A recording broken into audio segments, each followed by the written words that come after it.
कालच्या व्हिडिओमध्ये आपण 5 अलंकार बघितलेले आहेत. आजच्या व्हिडिओमध्ये आपण आणखी 5 अलंकार बघणार आहोत. आजचा पहिला अलंकार आहे अनन्वय अलंकार. अनन्वय अलंकार म्हणजे काय ते सुरुवातीला बघूया. उपमेयाला दुसऱ्या कशाचीच उपमा देता येत नसेल म्हणजे जेव्हा उपमेयाला उपमेयाचीच उपमा दिली जाते तेव्हा अनन्वय अलंकार होतो. म्हणजे काय, उपमेयाला कशाचीच उपमा देता येत नाही. या ठिकाणी उपमेय आणि उपमान अशा दोन वस्तू नाही आहेत. इथे फक्त उपमेयच आहे आणि उपमेयला कशाचीच उपमा देता येत नाही. तेव्हा उपमेयला फक्त उपमेयचीच उपमा दिली जाते. अशा वेळेस अनन्वय अलंकार होतो. जेव्हा उपमेयला दुसऱ्या कशाचीच उपमा दिली जात नाही आणि तेव्हा उपमेयला फक्त उपमेयचीच उपमा दिली जाते तेव्हा अनन्वय हा अलंकार होतो. आता उदाहरण बघायचं. गंगा ही गंगेसारखीच पवित्र आहे. या ठिकाणी गंगा हे उपमेय आहे. गंगेला कशाचीच उपमा दिली जात नाही. गंगेला फक्त गंगेचीच उपमा दिली जाते. म्हणजेच गंगा इथे उपमेय आहे. उपमेयला फक्त उपमेयचीच उपमा दिली जाते तेव्हा अनन्वय अलंकार होतो. उदाहरण बघा. गंगा ही गंगेसारखीच पवित्र आहे. गंगेला फक्त गंगेचीच उपमा दिली आहे. दुसरं उदाहरण बघा. भारतासारखा भारतच. येथे भारत हा उपमेय आहे आणि भारताला फक्त भारताचीच उपमा दिली आहे. म्हणजे येथे उपमेयला फक्त उपमेयचीच उपमा दिली जाते. आमच्यासारखे आम्हीच.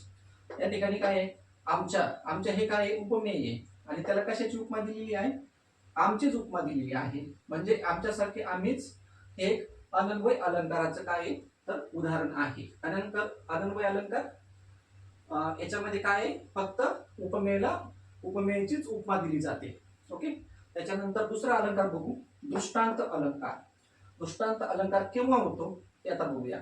एखाद्या विषयाचे वर्णन करून झाल्यानंतर ती गोष्ट पटवून देण्यासाठी त्याच अर्थाचा एखादा दाखला किंवा उदाहरण दिल्यास दृष्टांत अलंकार होतो. म्हणजे काय, एखाद्या विषयाचे वर्णन करून झाल्यानंतर ती गोष्ट पटवून देण्यासाठी त्याच अर्थाचा एखादा दाखला किंवा उदाहरण दिल्यास दृष्टांत अलंकार होतो. याचं आता उदाहरण घेऊन आपण हे समजून घेऊ. दृष्टांत अलंकाराचं उदाहरण बघूया. फुलांत राहूनही भोंगा काट्यांना घाबरत नाही. हे झालं पहिले वाक्य. त्याचप्रमाणे सज्जन माणूस संकटांना घाबरत नाही. आता दृष्टांत अलंकार काय सांगतो. दृष्टांत अलंकार म्हणजे काय, तर दृष्टांत अलंकार म्हणजे एखाद्या विषयाचं वर्णन करून झाल्यानंतर त्याला पटवून देण्यासाठी त्याच अर्थाचं दुसरं उदाहरण देणे म्हणजे दृष्टांत अलंकार होय. तर याच्यामध्ये बघा, इथे आपण दोन उदाहरणं घेतलेली आहेत. फुलांत राहून भुंगा काट्यांना घाबरत नाही हे पहिलं उदाहरण. त्याचप्रमाणे सज्जन माणूस संकटांना घाबरत नाही हे दुसरं उदाहरण.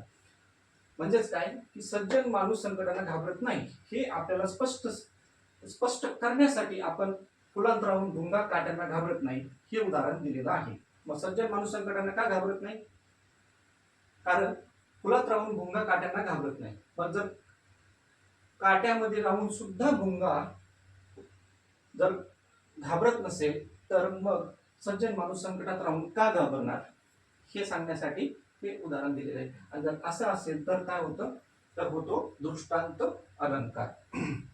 दृष्टांत अलंकारामध्ये काय सांगितलेलं आहे, एखादं उदाहरण दिल्यानंतर ते उदाहरण स्पष्ट करण्यासाठी आपल्याला त्याच अर्थाचं दुसरं उदाहरण द्यावं लागतं तेव्हा दृष्टांत अलंकार होतो. आणि आता पुढचं जे अलंकार आहे तो आहे अर्थांतरन्यास अलंकार. तर अर्थांतरन्यास अलंकार कधी होतो ते बघा. एखाद्या विधानाला पुष्टी देण्यासाठी किंवा त्याचा अर्थ अधिक स्पष्ट करण्यासाठी दुसरे सर्व मान्य विधान, तत्व किंवा विचार सांगितला जातो तेव्हा अर्थांतरन्यास अलंकार होतो. आता अर्थांतरन्यास अलंकार आणि दृष्टांत अलंकारामध्ये साम्य आहे, परंतु त्याच्यामध्ये एक फरक आहे. तो म्हणजे काय, एक उदाहरण दिलं जातं आणि ते स्पष्ट करण्यासाठी आपल्याला दुसरं उदाहरण आपण जेव्हा देतो त्याच अर्थाचं दुसरं उदाहरण जेव्हा देतो तेव्हा दृष्टांत अलंकार होतो. परंतु अर्थांतरन्यास मध्ये काय केलं जातं, एक उदाहरण दिलं जातं. ते उदाहरण स्पष्ट करण्यासाठी आपल्याला त्याच अर्थाचं नव्हे तर सर्व मान्य असं उदाहरण देणं गरजेचं असतं. सर्वांना मान्य असलेलं उदाहरण जर दिलं तर त्या ठिकाणी काय होतो, अर्थांतरन्यास हा अलंकार होतो. त्या दोन्हीमध्ये एवढाच फरक आहे. तर त्याचं उदाहरण बघा. आता मेहनत केल्याशिवाय यश मिळत नाही. मेहनत केल्याशिवाय काय होत नाही, यश मिळत नाही, कारण पेरल्याशिवाय पीक येत नाही. आता बघा, मेहनत केल्याशिवाय यश मिळत नाही हे एक वाक्य आहे. याचा अर्थ स्पष्ट करण्यासाठी किंवा याला आणखी स्पष्ट करण्यासाठी आपल्याला काय करावं लागलंय, एक आणखी उदाहरण द्यावं लागलं, जे की सर्वमान्य आहे, ते सर्वांना मान्य आहे. तर ते कोणतं उदाहरण आहे, पेरल्याशिवाय पीक येत नाही.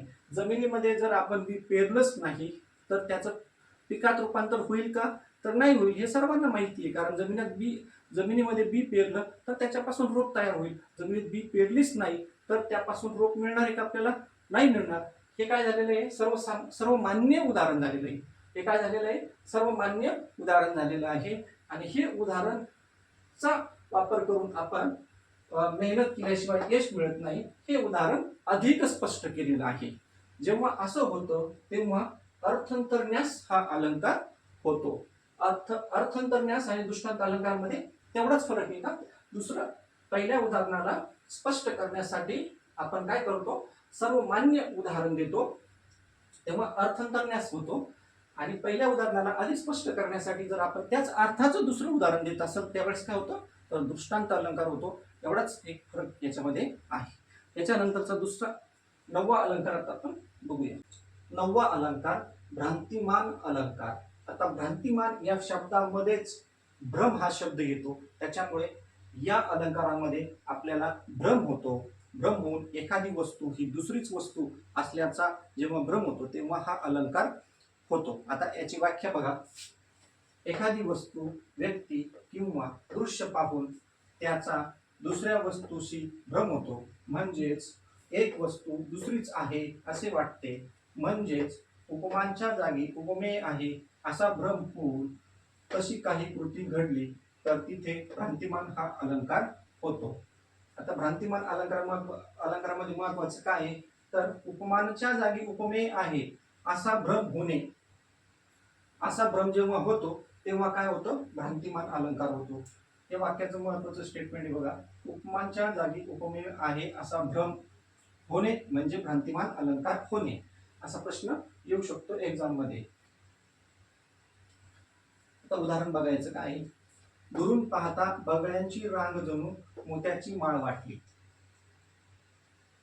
बगळ्यांची रांग आणि मोत्याची माळ.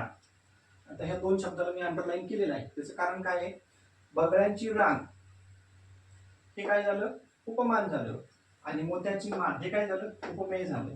परंतु ह्या उदाहरणामध्ये काय दिसते बघा, दुरून पाहता बगळ्यांची रांग जणू मोत्याची माळ वाटली. म्हणजे काय, बगळ्यांची रांग ही मोत्याची माळ वाटली, म्हणजेच काय, उपमांच्या जागी उपमेय आलं, असा काय झाला, भ्रम झाला. तेव्हा काय होतं, भ्रांतिमान अलंकार होतो. भ्रांतिमान अलंकारामध्ये काय होतो, तर भ्रम होतो. भ्रम काय होतो, की उपमांच्या जागीच उपमेय आहे असा आपल्याला भ्रम होतो, तेव्हा भ्रांतिमान अलंकार होतो. त्याच्यानंतर बघा आता शेवटचा अलंकार आजच्या व्हिडिओ मधला ससंधेय अलंकार. ससंधेय अलंकार या नावात सुद्धा काय आहे, तर ससंदेह निर्माण होतो किंवा संशय निर्माण होतो.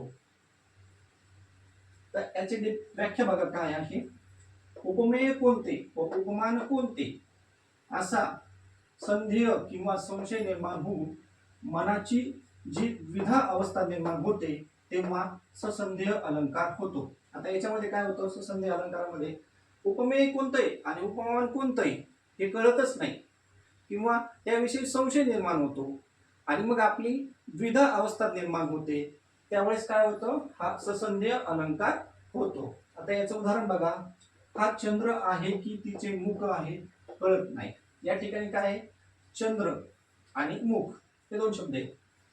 तर चंद्र काय आहे, तर उपमेय, आणि मुख काय आहे, तर उपमान. परंतु उपमेय कोणतं आहे आणि उपमान कोणतं आहे हे कळत नाही, याविषयी संशय निर्माण होतो, तेव्हा काय होतं, तर ससंदेह अलंकार निर्माण होतो. या ठिकाणी चंद्र कोणता आहे आणि मुख कोणता आहे हेच कळत नाही, तेव्हा ससंदेह हा अलंकार होतो. आजच्या व्हिडिओमध्ये आपण 5 अलंकार बघितले आहे. कालच्या व्हिडिओमध्ये आपण 5 अलंकार बघितले होते. उद्याच्या व्हिडिओमध्ये सुद्धा आपण 5 अलंकार बघणार आहोत. धन्यवाद.